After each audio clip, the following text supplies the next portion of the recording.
Hey, Assalamualaikum. Welcome back my YouTube channel and Facebook page. So right now এখন আমরা আছি হচ্ছে Alamdanga rail স্টেশনের উপরে। আর এই আলমডাঙ্গা রেল স্টেশনকে বলা হয় হচ্ছে এশিয়া মহাদেশের ভিতরে সবচেয়ে উঁচু এবং বাংলাদেশের ভিতরে সর্বপ্রথম যে দ্বিতীয় তলা রেল স্টেশন ব্রিটিশরা নির্মাণ করে, এটি হচ্ছে সেই আলমডাঙ্গা রেল স্টেশন। তো এই আলমডাঙ্গা থেকে আজকে আমরা যাব হচ্ছে পাবনা সেই ঐতিহ্যবাহী হার্ডিং ব্রিজে। সকালটা হয়েছিল এক নতুন উত্তেজনা নিয়ে। আলমডাঙ্গা স্টেশন ছোট্ট কিন্তু প্রাণচাঞ্চল্যকর। আর আজ আমাদের গন্তব্য হচ্ছে পাকশি পর্যন্ত। ট্রেনটা ধীরে ধীরে স্টেশনে ঢুকছে আর আমি রওনা দিচ্ছি এক অজানা রেলপথের দুর্দান্ত ভ্রমণে। চলুন আমরা সবাই একসাথে দেখি ট্রেনে করে আলমডাঙ্গা থেকে পাকশি যাওয়ার সেই চমৎকার মুহূর্তকে।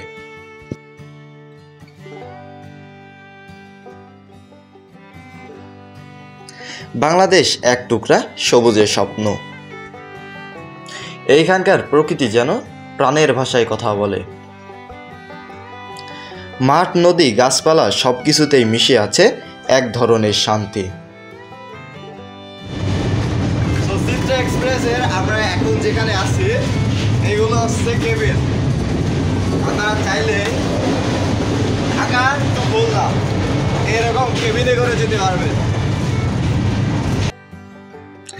আমরা এখন প্রবেশ করতে যাচ্ছি বাংলাদেশের অন্যতম পুরাতন গুরুত্বপূর্ণ রেল সেতু হার্ডিং ব্রিজে। 1915 সালের এই সেতু পদ্মার বুকে দাঁড়িয়ে ইতিহাসের সাক্ষী হয়ে আছে শত বছর ধরে। লাল ইটের মতো লোহার কাঠামো এখনো দাঁড়িয়ে আছে দুর্দান্ত সাহসে।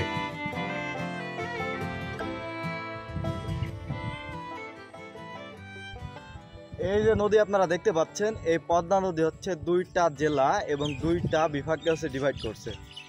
আমরা এখন আছি হচ্ছে পাবনা জেলার ভিতরে, যেটা পড়ছে হচ্ছে রাজশাহী বিভাগের ভিতরে।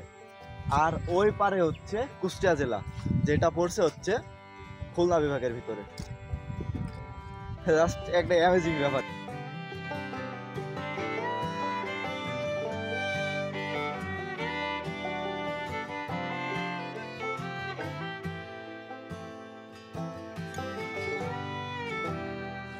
আজ কিন্তু লর্ডস হার্ডিং নেই কিন্তু লর্ডস ক্লাইভও, কিন্তু তাদের তৈরি এই হার্ডিং ব্রিজ শত শত বছর ধরে পদ্মার বুকে মাথা উঁচু করে দাঁড়িয়ে আছে।